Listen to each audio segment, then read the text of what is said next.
Hello दोस्तों, स्वागत है आपका हमारे चैनल फाइनल स्टडी एजुकेशन पे। तो हम एक बिहार एसटीईटी का रिजल्ट आ चुका है। यहाँ पे हम एक टॉपिक को लेके आए हैं। ईडब्ल्यूएस में काफ़ी सारे फीमेल्स का कहना है कि उनका मार्क्स 45% से ज़्यादा आ रहा है, फिर भी उनका सिलेक्शन नहीं हुआ है। तो उनका कहना है कि जो नोटिफिकेशन में साफ साफ दिया गया था कि सारी महिलाओं का जो मिनिमम एलिजिबिलिटी है वो मात्र 45% है और बाकी जनरल का 50% है। तो इस चीज़ में कितनी क्या सच्चाई है, तो इसको हम आज क्लियर करेंगे। और यहाँ पे हम बिहार बोर्ड का जो नोटिस आया था तब ये उनके ऑफिशियल पेज पे हम उसके पीडीएफ के साथ हाजिर हैं। तो हम आज इस चीज़ को एक बार क्रॉस चेक करके बताएंगे कि आखिर फीमेल का जो प्रॉब्लम है यहाँ पर, जो वो लोग काफ़ी सारा मैंने कमेंट देखा है, उनमें देखा है कि वो लोग कोर्ट जाने की बात कर रहे हैं और फिर बोर्ड से भी बात करने की बात कर रहे थे वो।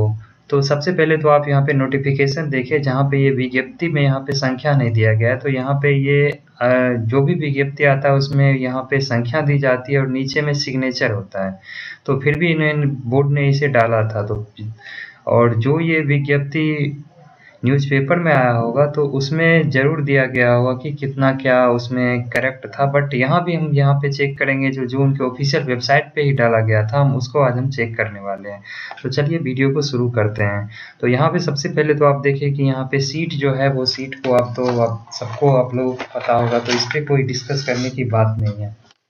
तो यहाँ पे अगर हम चयन प्रक्रिया की बात करें तो चयन प्रक्रिया में आपको एक चीज़ का और ख्याल रखना है कि अगर आपके मार्क्स अगर मान लीजिए टाई हो गए होंगे तो वहाँ पे नोटिफिकेशन में साफ साफ लिखा गया था कि अधिक उम्र वाले को वेटेज दिया जाएगा।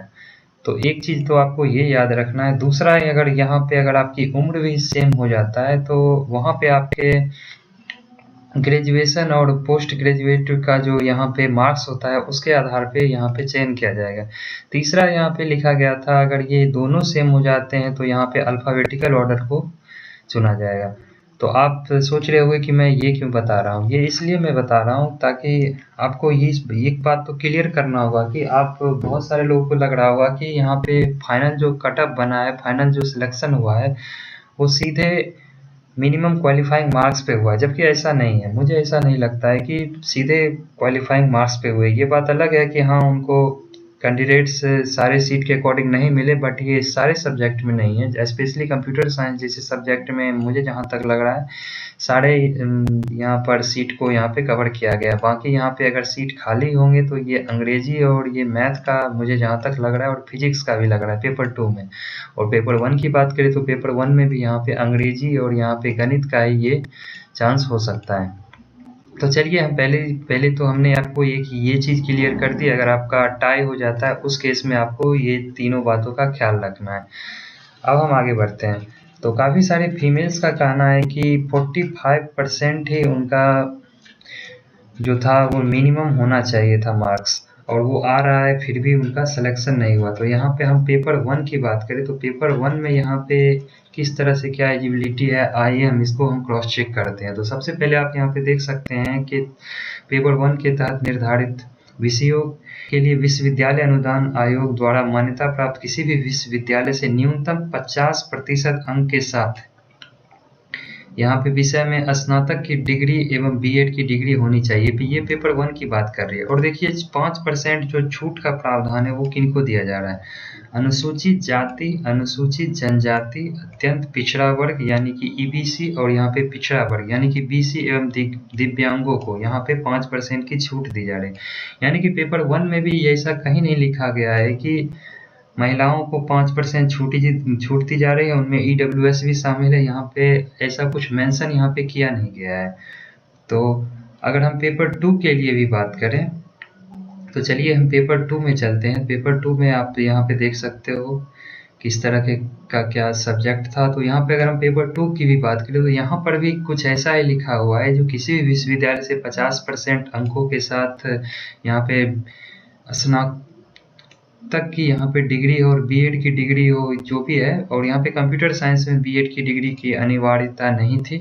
और यहाँ पर भी यही लिखा गया है, अनुसूचित जाति, अनुसूचित जनजाति, अत्यंत पिछड़ा वर्ग और दिव्यांगों को न्यूनतम न्यूनतम न्यूनतम निर्धारित अंक में 5% की छूट दी जाएगी। तो यहाँ पे भी EWS का कहीं भी चर्चा नहीं किया गया है। जैसा कि यहाँ पे EWS की फीमेल्स लोग बोल रहे हैं कि उनका 45% आ रहा है, फिर भी उनका सिलेक्शन नहीं हुआ है। तो इन दोनों बातों को एक नीचे कॉलम में साफ साफ लिखा गया है, उन बातों का भी आपको याद रखना है, यहाँ पे ख्याल रखना है। यहाँ पर अगर आप 11 नंबर पॉइंट पे देखो तो यहाँ पे साफ साफ लिखा गया है, कोटि में सामान्य जो है वो 50%, और यहाँ पे अनुसूचित जाति, अनुसूचित जनजाति, अत्यंत पिछड़ा वर्ग और यहाँ पे दिव्यांग का 50%। तो यहाँ पे आप कहोगे कि यहाँ तो EWS का कहीं चर्चा ही नहीं हो रहा है। तो जो भी है, तो बोर्ड ने जो है EWS का फीमेल्स का भी ये 50% ही मान के रखा है, और यहाँ पे बाकी जितने भी हैं उनका 45% मान के रखा है।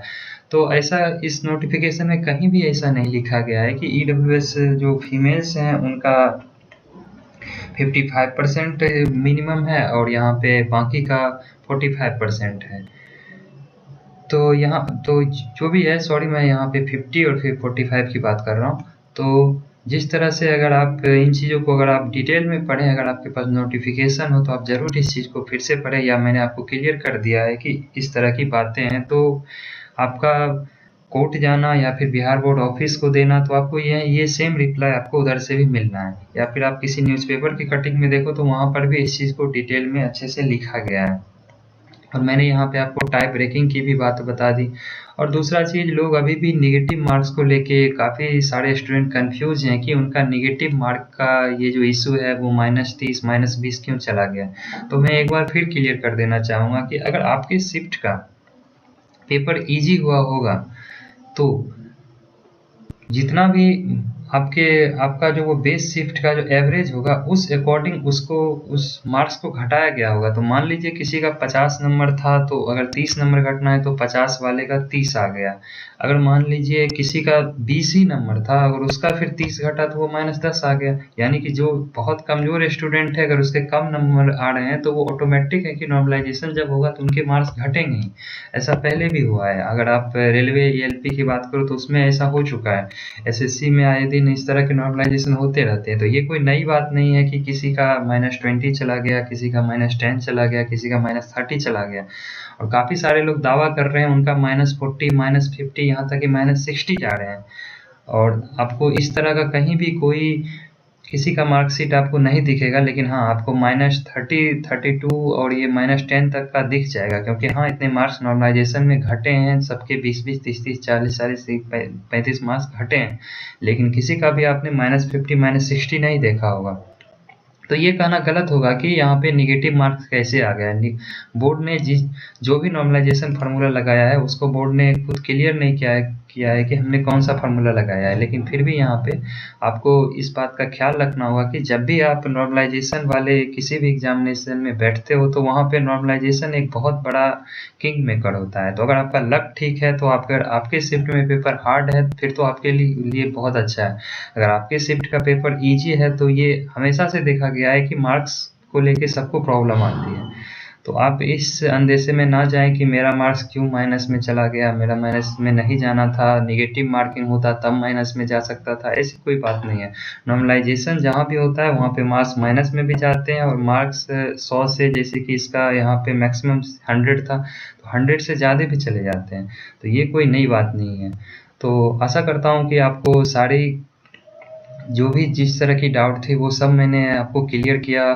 और अगर आप इस चैनल पे नए हैं तो चैनल को सब्सक्राइब करें, क्योंकि हम फिर STET से रिलेटेड जितने भी न्यूज़ हैं उन सबको इस चैनल पे आपको हम अपडेट करते रहेंगे, और अपने दोस्तों के साथ शेयर करें। धन्यवाद।